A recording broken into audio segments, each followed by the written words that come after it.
Oggi siamo qua a manifestare per questo discorso qua, per questo caro gasolio che è quello che ci taglia le gambe a tutti quanti.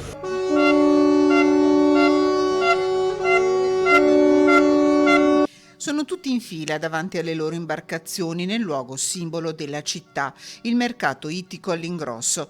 Manifestazione spontanea dei pescatori della marineria di Chioggia, la più importante d'Italia. Il caro gasolio rischia di essere la goccia di una situazione già quasi al limite, come spiega uno degli armatori che hanno dato vita alla protesta, Elio Dall'Acqua.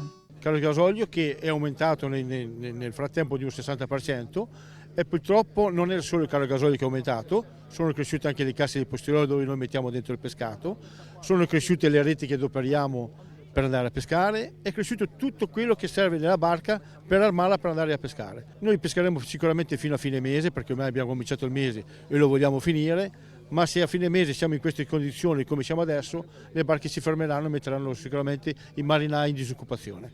A casa, a fine mese, potrebbero esserci 1200-1300 persone, quelle che ogni settimana escono in mare sui 280 pescherecci della marineria, non solo il caro gasolio. Ma a questo poi si deve aggiungere la problematica delle direttive comunitarie che riducono notevolmente lo sforzo alla pesca, quindi i giorni della pesca. Significa che i pescatori possono uscire 2 giorni a settimana. E poi noi abbiamo anche rispetto alle altre marinerie un altro problema che è quello del Mose, perché il Mose salva le città, però quando è aperto i pescatori non escono e soprattutto non possono rientrare in porto.